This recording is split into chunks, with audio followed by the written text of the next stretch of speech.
ದಕ್ಷಿಣ ಭಾರತದಲ್ಲೇ ಅತಿ ಹೆಚ್ಚು ಪ್ರಖ್ಯಾತಿಯನ್ನು ಹೊಂದಿರತಕ್ಕಂಥ ನಮ್ಮ ಹೆಮ್ಮೆಯ ನಮ್ಮ ರಾಜ್ಯದ ಮೈಸೂರು ಸ್ಯಾಂಡಲ್ ಸೋಪ್ ಇತ್ತೀಚೆಗೆ 3-4 ದಿನಗಳಿಂದ ಸದ್ದಲ್ಲಿರ್ತಕ್ಕಂಥದ್ದು.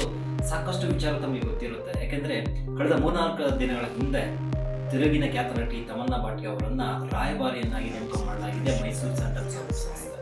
ಈ ಒಂದು ಸಂಸ್ಥೆಯ ಒಂದು ನಿರ್ಧಾರಕ್ಕೆ ರಾಜ್ಯದ ಅನೇಕ ನಟ ನಟಿಯರು ಆಕ್ರೋಶವನ್ನು ವ್ಯಕ್ತಪಡಿಸ್ತಾ ಇರ್ತಕ್ಕಂಥದ್ದು ಸೋಷಿಯಲ್ ಮೀಡಿಯಾದಲ್ಲಿ. ಅದರ ಜೊತೆಗೆ ಒಂದಷ್ಟು ಜನರು ಸಹ ಆಕ್ರೋಶವನ್ನು ವ್ಯಕ್ತಪಡಿಸ್ತಾ ಇರ್ತಕ್ಕಂಥದ್ದು.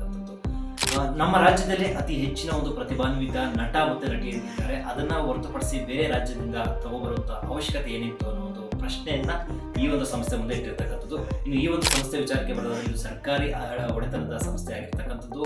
Karnataka soaps and detergent limited ಈ ಒಂದು ಸಂಸ್ಥೆ ಅಡಿಯಲ್ಲಿ ಕೆಲಸವನ್ನು ಮಾಡ್ತಾ ಈ ಒಂದು ಮೈಸೂರು ಸ್ಯಾಂಡಲ್ ಸೋಪ್ ಬಹಳ ವರ್ಷಗಳಿಂದ ಪುರಾತನವಾದಂತಹ ಒಂದು ಹೆಸರನ್ನು ಹೊಂದಿರತಕ್ಕಂಥದ್ದು. ದೇಶದ ಅನೇಕ ಕಡೆ ಈ ಒಂದು ಸೋಪ್ನ ಒಂದು ಇದನ್ನು ವಹಿವಾಟನ್ನು ಹೆಚ್ಚಿಸಿಕೊಳ್ಳೋದಕ್ಕೆ ಈ ಒಂದು ರಾಯಭಾರಿಯನ್ನು ನೇಮಕ ಮಾಡಲಾಗಿದೆ ಅನ್ನೋ ಒಂದು ಮಾಹಿತಿ ಸಿಗ್ತಾ ಇರ್ತಕ್ಕಂಥದ್ದು.